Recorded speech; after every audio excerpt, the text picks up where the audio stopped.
छोटे शेयर ऊंची छलांग। आज हम बात करेंगे इसमें दो पर्टिकुलर सेगमेंट पर। एक होगा डिफेंस, दूसरा होगा शिपिंग। इनको लेने की वजह दोनों की इसलिए है क्योंकि डिफेंस शेयरों पर जब भी एक बाय मोमेंटम बनता है उसका एक कारण होता है। वो होता है जब भी जियोपॉलिटिकल रिस्क ज़्यादा गहरा जाता है।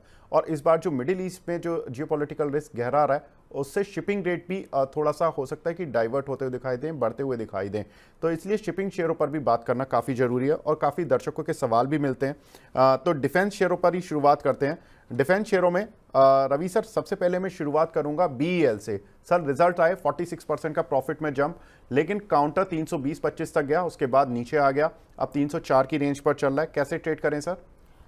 देखिए, डिफेंस काउंटर ने जिस जबरदस्त रिटर्न के साथ आपको सरप्राइज किया वो भी तो यहाँ पर थोड़ा सा मेंशन करने की ज़रूरत है, क्योंकि स्टॉक जहाँ पर 150-200 रुपये ट्रेड होता था वहाँ 300 रुपये ट्रेड हो रहा है, 70% ग्रोथ के साथ है।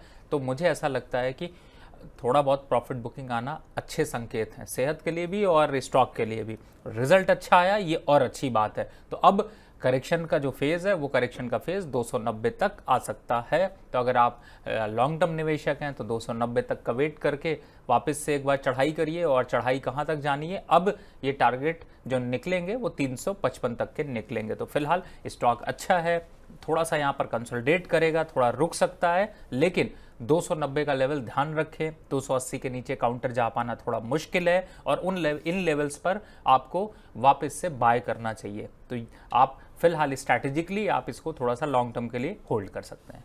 तो स्ट्रैटेजिकली लॉन्ग टर्म के लिए होल्ड कर सकते हैं। एक साल में 142% चला भी है शेयर, अब तो थोड़ा रिट्रेस हुआ है, लेकिन 142% ये तो अभी के प्राइस पर स्थिति है।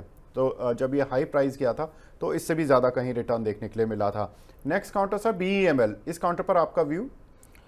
देखिए, एक्चुअली में बीईएमएल में थोड़ा सा यहाँ पर प्रॉफिट बुकिंग और देखने को मिल सकती है, क्योंकि थोड़ा सा यहाँ पर जो सिचुएशन अभी जिस हिसाब से है, स्टॉक एक थोड़ा सा डाउन टेरिटरी की तरफ मूव किया है। तो एक बार 4350 तक के आपको लेवल देखने को मिलेंगे, लेकिन मुझे लगता है कि वहाँ से रिट्रेसमेंट जो है वो काफ़ी अच्छा आपको देखने को मिलेगा और उस रिट्रेसमेंट पे आपको वापस से एक बार को अपवर्ड मोमेंटम बनेगा। अब साल का एंड जो देखने को मिलेगा वो करीब 4750 और 4800 के पास सॉरी देखने को मिलेगा। तो मुझे लगता है कि डिफेंस के स्टॉक में थोड़ा सा रुक कर सोच कर बने रहिए, लेकिन एवरेज करने के लिए जरूर नजर रखिए कि कौन सा राइट प्राइस होगा जहां पर आपको वापस थोड़ी क्वांटिटी लेनी चाहिए।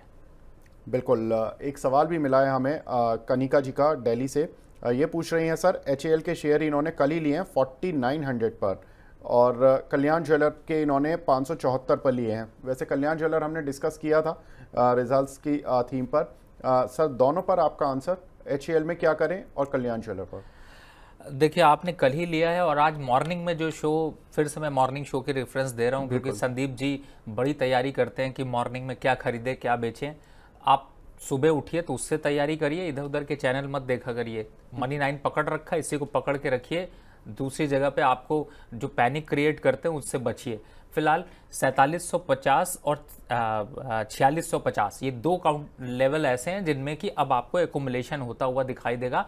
थोड़ा समय लगेगा, लेकिन मैम आपने जो शेयर खरीदा है वो लंबी रेस का घोड़ा है। छोटे में दौड़ाएंगे हार जाएगा, छोटे में दौड़ाएंगे पिकअप नहीं लेगा। तो मुझे ऐसा लगता है कि आप इसको होल्ड करके रखिए। टारगेट की बात करें तो 8000 के टारगेट है यहाँ पर, तो अभी हम 4500-600 पे खड़े हुए हैं। तो मुझे लगता है आप लंबी रेस के हिसाब से रखिए, पैनिक होने की ज़रूरत नहीं है। थोड़ा बहुत और करेक्शन अगर आता है तो यहाँ पर जो 4600-4700 के पास अगर 3 दिन तक टिक जाता है तो थोड़ा एवरेज कर लीजिएगा, नहीं टिकता तो वेट एंड वॉच करिए। इन सब शेयरों में लॉस लेने की ज़रूरत नहीं है, प्रॉफिट में ही काटिए, लेकिन थोड़ा समय दे दीजिए। बिल्कुल, प्रॉफिट में काटिए मैम। 8000 रुपये के टारगेट्स हैं, थोड़ा सा समय देना पड़ेगा। काउंटर पिछले कुछ सत्रों में थोड़ा सा रिट्रेस हुआ है, लेकिन ये मार्केट का एक रूप रहता है जिसमें कि आप जो शेयर बहुत ज़्यादा चल जाते हैं तो वहाँ पर प्रॉफिट बुकिंग भी इतनी सीवियर ही होती है। एस्ट्रा माइक्रोवेव सर, ये काउंटर भी मल्टी बैगर रिटर्न दे चुका है पिछले 1 साल में और 2 साल में। देखिए 1 साल में करीब 140% चला है ये काउंटर। 500 रुपये ये पिछले 1 साल में चल चुका है, यानी कि ये 300 करीब 365-66 रुपये चल रहा होगा लास्ट ईयर, और अभी 876 रुपये चल रहा है। कैसे ट्रेड करें, कैसे इस पर इन्वेस्टमेंट स्ट्रेटेजी हो सर? देखिए, अगर चार्ट को यहाँ पर थोड़ा सा रीड करने की कोशिश करें तो थोड़ा सा डिप आने के चांसेस हैं। डिप कितने आएंगे? 820 तक के डिप, यानी 50 रुपए का करेक्शन एक और हो सकता है, और उन लेवल्स पर आता है तो वापस से ये जो विवेक जी बैठे हुए इनको फिर से तंग करिएगा और कहिएगा कि आपने बोला था अब करेक्शन आ गया 850 के 850 820 के पास चल रहा है, अब इस पे लेना या नहीं लेना वो डिसीजन वहां पर होगा। फिलहाल लॉन्ग टर्म के हिसाब से देखें तो 980 तक के टारगेट यहां पर हैं, तो लॉन्ग टर्म ट्रेडर को घबराने की जरूरत नहीं, नए इन्वेस्टर को थोड़ा रुक कर खरीदने की जरूरत है, शायद आज वो दिन नहीं है। इस थीम के साथ साथ हम दूसरी थीम पर भी बात कर लेते हैं, तो जो दर्शकों की थीम है। नियति जी का सवाल है IEX पर सर 190 रुपए के लिए हुए, इन्होंने क्या करना चाहिए? बुक कर लीजिए, प्रॉफिट, जरूरत नहीं है उसको ज्यादा रखने की। बिल्कुल, एक लाइन में छोटा आंसर जब मिल जाता है तो और ज़्यादा इंटरेस्टिंग हो जाता है। नेक्स्ट जो सर शेयर है वो है भारत डायनामिक्स। यहाँ पर भी हमने देखा कि बहुत ज़्यादा अच्छे मूव्स देखने के लिए मिले हैं। पिछले एक साल में करीब 817 रुपये ये चला है काउंटर, 138% की ग्रोथ इस काउंटर ने दी है, लेकिन जो ऊपर के लेवल पर फंसे हुए हैं सर वो क्या करें? देखिए, मैं डिफेंस के पूरे बास्केट में यही आपको लोगों को समझाने की कोशिश कर रहा हूं कि देखिए, जब चीज चलती है तो कई बार ऐसा होता है कि मोमेंट्री बहुत ज़्यादा चल जाती है।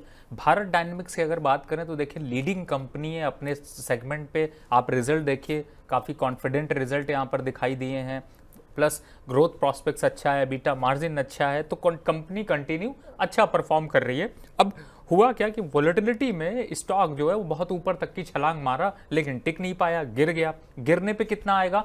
1250। नोट करके रख लीजिए, ये जो लेवल्स मैं बता रहा हूं, दोबारा आप शायद हो सकता है इन लेवल्स को हम लोग मिस करें, लेकिन 1250 तक आता है। 1250 के बाद दौड़ चालू करेगा।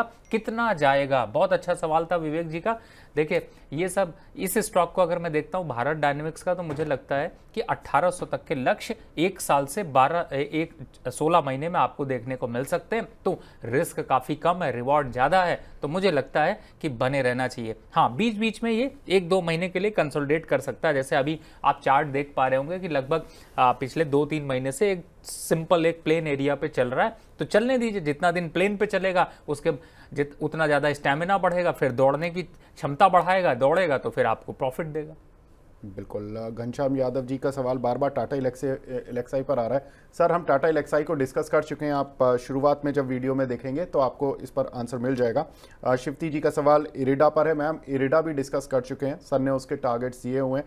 198 रुपये की इनकी 5000 शेयर की बाइंग है, तो यहाँ पर सर ने टारगेट्स ऑलरेडी लॉन्ग टर्म के लिए दिए हुए हैं। बाकी कुछ एक सवाल लेते हैं। अरुण मांझी जी का सवाल है IRB इंफ्रा पर। सर, इनके पास 351 शेयर हैं 66 के प्राइस के। और रतन इंडिया एंटरप्राइजेस, अभी हमने पावर की बात की थी, लेकिन एंटरप्राइज भी कंपनी इनकी एक लिस्टेड है, जिस पर इन्होंने जो कुछ शेयर लिए हैं 73 रुपीज़ के। सर, क्या करना चाहिए इन दोनों ही शेयरों में? 2 महीने का व्यू है। देखिए, इंफ्रास्ट्रक्चर में आज थोड़ी प्रॉफिट बुकिंग है, चाहे GMR इंफ्रा हो, चाहे वो IRB इंफ्रा हो। और अभी IRB इंफ्रा की बात करें तो एक बार वापस से 62 से 60 के लेवल्स आ सकते हैं। मार्केट में थोड़ा पैनिक जरूर है, लेकिन लॉन्ग टर्म पे टारगेट देखें तो पहले देखिए मैंने इसका 72 टारगेट दिया था, अब आप भूल गए होंगे। और अरुण जी, आप कितनी बार कॉपी पेस्ट करते हो? मैं भी लाइव देख रहा हूँ, पता नहीं कैसे विवेक भाई वो देख ले रहे हैं, लेकिन आपने इतनी बार पेस्ट किया क्वेश्चन की पूछे नहीं, तो मुझे लगता है सर एक बार दे दोगे, ले लेंगे क्वेश्चन। IRB वैसे भी मुझे काफी पसंद रहता है। 62 और 60 के लेवल पर फिर से खरीदारी करने का मौका। टारगेट वही 72, स्टॉप लॉस 58 रुपीज का। धीरे धीरे चलेगा, ये नहीं कि आज आप खरीदोगे कल ही 64 आ जाए, 72 आ जाएगा, ऐसा नहीं होगा। थोड़ा टाइम लगेगा, कम से कम 3 महीने। आमिर अली जी का सवाल है GMR पर सर और आइनॉक्स ग्रीन पर, इन दोनों पर आपका व्यू जानना चाहते हैं। देखिए, सबसे पहले तो मैं GMR की अभी मैं बात ही कर रहा था और आपने सवाल ही पूछ लिया, तो आमिर भाई होल्ड करके रखो। 98, 95 ये लेवल अगर आते हैं तो थोड़ा भर लो, माल भरोगे वापस उठेगा। कहाँ तक जाएगा? 105 पहला, 110 दूसरा, नीचे कहाँ जाएगा? 92 के नीचे सस्टेन नहीं करेगा।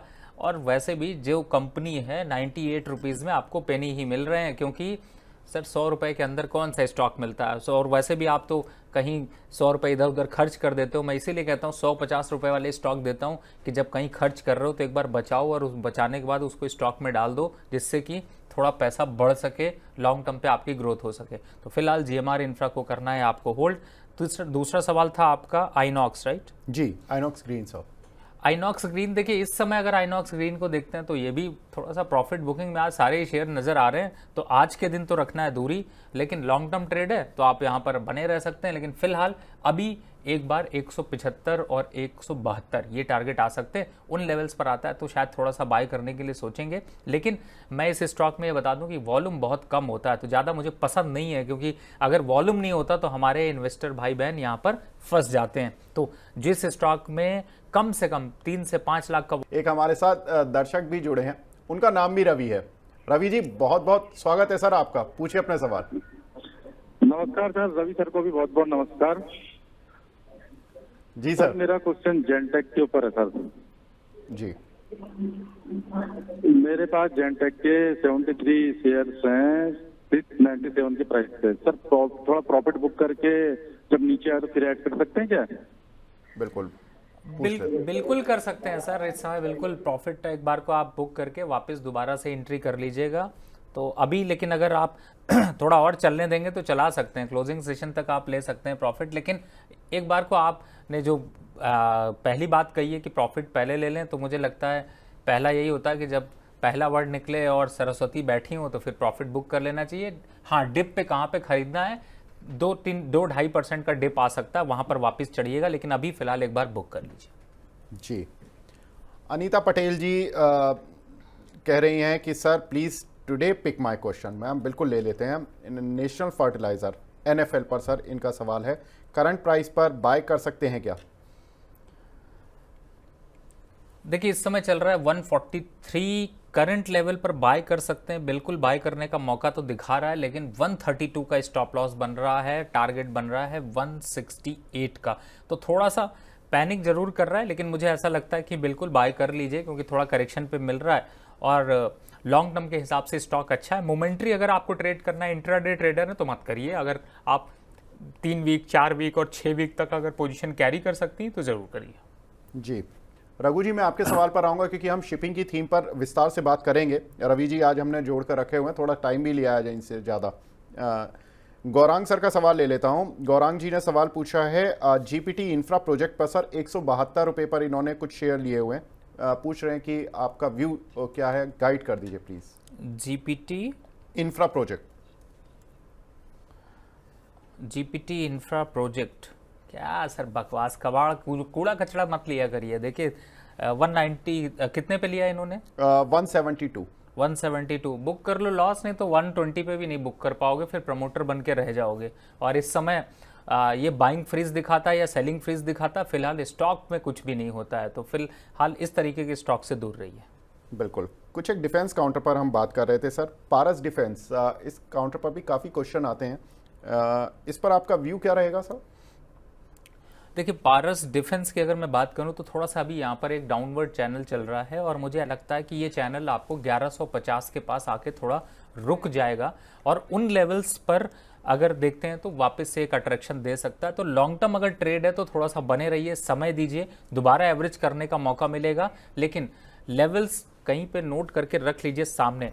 1320 के ऊपर निकला काउंटर तो फिर चढ़ जाइएगा, 1150 के आसपास आता है तो विवेक जी को तंग करिएगा। तो दोनों आपके पास ऑप्शन है, चढ़ेंगे सही समय पर चढ़ेंगे, यहाँ पर हमें कोई जल्दी नहीं है, ऐसा भी नहीं है कि बस आप शेयर खरीद लो तुरंत ही भाग जाएगा, ऐसी सिचुएशन से बचिए, थोड़ा पेशेंस रखिए। देखिए हर जब भी कोई बिजनेस करते हैं, नौकरी करते हैं तो महीने के लास्ट में दूसरे महीने के 1 महीना लगता है आपको सैलरी मिलने में। बिजनेस करते हैं तो सिर्फ पूरे महीने में 2-3 अपॉर्चुनिटीज होती है जिसमें आप अच्छा कमाते हैं, हर दिन नहीं कमा सकते। वही सेम थ्योरी आप स्टॉक मार्केट पे रखिए। कमाने के लिए पूरा महीना मार्केट चलता है, लेकिन कमाने का मौका सिर्फ आपको महीने में 2-3 बार अच्छा मिलता है और बाकी टाइम तो सिर्फ हम टाइम पास करते हैं। तो मुझे लगता है कि अभी फिलहाल पारस डिफेंस वही कर रहा है यहाँ पे और थोड़ा सा टाइम पास कर रहा है, टाइम पास कर लेने दीजिए। जब दौड़ने वाला होगा तो वापस भाई को बोलेंगे कि चलो अब चढ़ जाते हैं इस पे। तो फिलहाल अभी यहाँ से 1120 का इंतजार कर लीजिए। बिल्कुल सर, तो 1120 तक का इंतजार कर लीजिए, ये यहाँ पर रहा है। रघु शाह जी का सवाल भारत डायनामिक्स पर था। सर भारत डायनामिक्स हम डिस्कस कर चुके हैं, आप थोड़ा सा वीडियो को पीछे करके देखेंगे तो आपको रवि सर की जो आंसर है वो आपको मिल जाएगा। लेकिन अब शिपिंग काउंटर्स पर बात करते हैं। Sir shipping corporation, Raghu Shah ji का ही सवाल है, क्या इन लेवल्स पर निवेश करने का सही समय है क्या? अरे भैया 270, 280, 290 ये सब सही समय ही है, क्योंकि इस स्टॉक का मैं अगर देख रहा हूं तो देखिए एक वीक में 2%, मंथ में 12%, साल में अगर जाते हैं तो 182%। ये सब नंबर्स हैं जो अच्छे लग रहे हैं, लेकिन स्टॉक 350 तक जाएगा।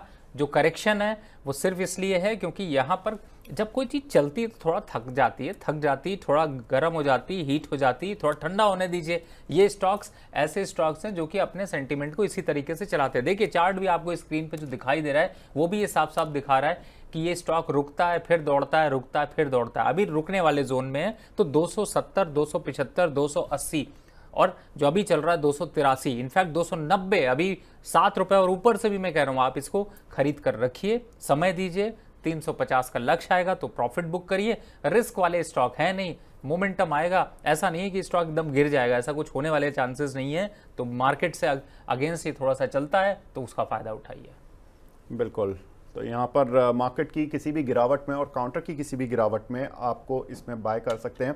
शिपिंग शेयरों पर हम इसलिए बात कर रहे हैं क्योंकि मिडिल ईस्ट में जो टेंशन गहरा रही है, लास्ट टाइम भी जब अप्रैल के आसपास मिडिल ईस्ट में ईरान और इजराइल के बीच में टेंशन गहरा रही थी, उस समय शिपिंग रेट्स और तेजी से बढ़ गए थे। अगर हम 2023 से 2024 के बीच में देखें तो शिपिंग रेट ऑलरेडी 87% बढ़ चुके हैं due to Middle East tension, जो कि इजराइल हमास का युद्ध चल रहा है, रेड सी में क्राइसिस चल रहा है, तो वहाँ पर जो प्रॉब्लम्स हो रही हैं, उग्रवादी हमले होते हैं, जिसकी वजह से शिपिंग रेट बढ़े हैं।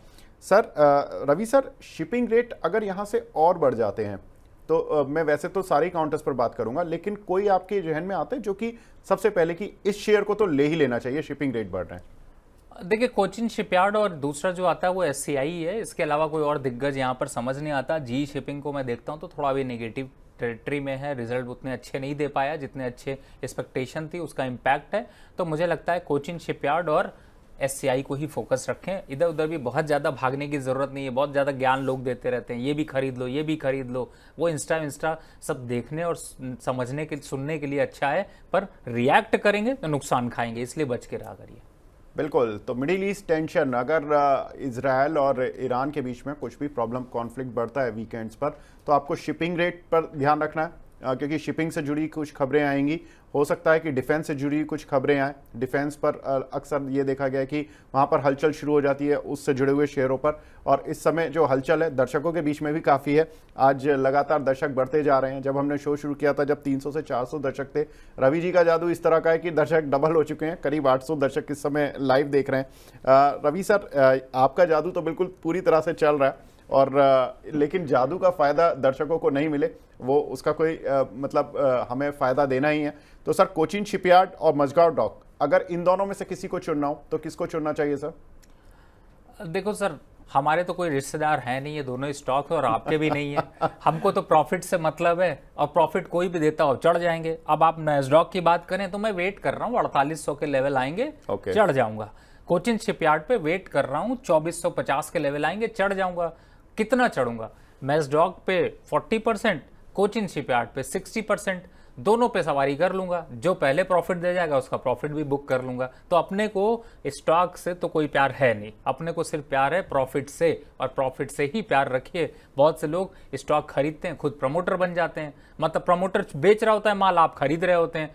और आजकल तो कुछ विवेक जी, आजकल कुछ ऐसा ही हाल है कि आजकल आईपीओ भी ऐसे ही खतरनाक से आ रहे हैं, जिनको आर पावर की तरह जो है वो ब्रांडिंग और दबा करके उसका एडवर्टीजमेंट किया जा रहा है, फिर आप फंस जाओगे, फिर आप प्रमोटर बन जाओगे। तो समझ रहे हैं ना मैं किस तरीके से इशारा कर रहा हूँ? इस तरीके के स्टॉक से बचना है। ये सब फंडामेंटल स्ट्रांग स्टॉक है, मैस्डॉक जबरदस्त स्टॉक है, कोचिन शिपयार्ड जबरदस्त स्टॉक है, पर जबरदस्त सिर्फ है ही है नहीं, या फिर वो कितना है उस पर रिटर्न पे डिपेंड करता है। तो अगर आपको रिटर्न मिल रहा है तो बहुत अच्छा है, रिटर्न नहीं मिल रहा तो थोड़ा स्विच करने की सोचेंगे। अभी फिलहाल जो लेवल्स बताए उनका ध्यान रखिए, वहां पर आता है पकड़ लीजिए, आगे कहां छोड़ना है वो ही बता देंगे। जी, लास्ट दो काउंटर सर शिपिंग में, गार्डन रीच और एसआर शिपिंग, इन दोनों में आपकी स्ट्रेटजी? देखिए गार्डन रीच में मैं थोड़ा सा अभी और वेट कर रहा हूं, और मैं वेट कर रहा हूं इसका 2100 का। 2100 के पास आएगा तो वापस से यहां पर चढ़ाई लड़ाई सब कर लूंगा, लेकिन तब तक अभी वेट एंड वॉच कर रहा हूं। लेकिन आप ज़्यादा दुखी मत होइए, क्योंकि हमारे बहुत से जो भाई बहन है उन्होंने शायद हो सकता है इसको 2500 2600 पे बाय कर रखा हो, तो 2100 पे एवरेज करने का भी मौका मिलेगा। मैं बार बार देखिए, जिससे निकलना होता है मैं निकाल ही देता हूं, और जिससे एवरेज करने का मतलब ये है कि वो फंडामेंटल अच्छे हैं, मोमेंट्री में एक बार को गिरावट जरूर है लेकिन आपको धोखा नहीं देगा, तभी मैं आपसे एवरेज करने की बात करता हूं। अदरवाइज आपसे कह देता हूं इससे स्विच करो, दूसरे में चले जाओ। ये सब स्टॉक्स ऐसे हैं जिनको कि मैं आपको बताऊं, डिफेंस, शिपिंग कॉरपोरेशन, रेलवे के ऐसे काउंटर्स, ये सब आपका भविष्य नहीं, आपके बच्चे का भविष्य बनाएंगे। तो आप किसके लिए मेहनत कर रहे हो? अपने बच्चों के लिए। तो आप उनके लिए ध्यान रखो, उनका ध्यान रखते हुए निवेश करो। शॉर्ट टर्म में तो ये छोटे मोटे खर्चे में कोई ना कोई स्टॉक से निकलवा ही दूंगा, और इस तरीके के जो मोमेंटम है उसका फायदा आप ले सकते हो। तो मुझे लगता है कि फिलहाल आप लॉन्ग टर्म स्ट्रैटेजी के हिसाब से अभी फोकस करें। मार्केट में जो थोड़ा बहुत डिप आता है इसमें थोड़ा सा घबराने की जरूरत नहीं है। हमेशा समझदार आदमी वो होता है जो स्ट्रैटेजी बनाता है, ना कि घबराहट दिखाता है। तो यहां पर आप लोग कोशिश वही करें। बिल्कुल। तो यहाँ पर हमने डिफेंस शेयरों की बात की, शिपिंग शेयरों की बात की, और रवि सर ने ज़्यादातर सभी काउंटर्स पर बता दिए कि कौन से लेवल्स हैं जहाँ पर कि कंफर्टेबल जोन रहेंगे कि बाय करना है, कौन से ऐसे शेयर्स हैं जहाँ से कि अभी थोड़ा सा थकान है, प्रॉफिट बुक कर लेना चाहिए, कौन से ऐसे शेयर हैं जहाँ पर कि आपको लॉन्ग टर्म सोचना है। रवि सर, आप हमारे साथ जुड़े, बहुत बहुत शुक्रिया हमसे जुड़ने के लिए। एक रिक्वेस्ट जरूर आपसे कहूँगा, ये मैं जो आप लोगों के जो लाइव हैं, जैसे आपने अभी बताया 800 लोग लाइव हैं, यार इतनी मेहनत करी, सुबेरे से उठ के ऑफिस भाग के आए, कावड़ की वजह से बहुत से रास्ते बंद हैं, विवेक जी भी पूरी मेहनत करते हैं, और आप लोग क्या लाइक कर रहे हो सर? व्हाट्सएप स्टेटस पे डालो, लोगों को भेजो, कम से कम जो दूसरे इंस्टाग्राम और इन सब चीज़ों को देखते हो उसको भले शेयर कर देते हो तो ये भी शेयर करो, नॉलेज की चीज़ है, आपके दोस्तों को भी फ़ायदा मिलेगा, कहेंगे आपसे। तो मेरी रिक्वेस्ट यही है, देखिए मैंने आपसे कभी कुछ नहीं कहा कि आप मुझे ये दीजिए, बस आपसे यही कहता हूँ कि आप सपोर्ट करिए। जो आप कमेंट लिखते हो ना, आप चाहे कुछ मत करो, आप सिर्फ एक थम्सअप भी भेजते हो ना, आपको मैं बताऊँ, हमें और पूरी जो टीम है यहाँ पे, देखिए कैमरा के पीछे 2 लोग बैठे हुए हैं, एडिटिंग में अगर आप जाएंगे तो कम से कम 15 से 20 लोग, कभी दिखाइए सर, इन लोगों को भी दिखाइए। तो ये लोगों को क्या है, पीछे से सुन रहे हैं, सब लोग मुस्कुरा रहे हैं। देखिए कैमरामैन भाई हमारे जो है वो मुस्कुराने लगे, अभी तक मोबाइल पे बिजी थे और वो भी शायद हो सकता है यही देख रहे हो। तो इन सब चीजों को आपको, आपका सपोर्ट क्या होता है, बस आप एक कमेंट लिख देते हैं, वो कमेंट ही हमारे लिए जादू का काम करता है, एनर्जी का काम करता है। तो प्लीज आप लोग इसको व्हाट्सएप स्टेटस पे शेयर करें लोगों से, और बात करें और हमें आशीर्वाद दें। बिल्कुल रवि सर, बहुत बहुत शुक्रिया। और दर्शक भी आज हमारे साथ जुड़े, 850 इस समय दर्शक देख रहे हैं, और उम्मीद करते हैं कि अब चूंकि रवि सर का जादू शुरू हो गया हमारे शो में भी, तो उम्मीद करते हैं कि और ये जादू बरकरार रहेगा, बढ़ेगा, और दिन पे दिन जो दर्शक हैं उनको इनकी नॉलेज का, इंटेलेक्चुअल जो इनकी सोच है उसका फ़ायदा मिलेगा।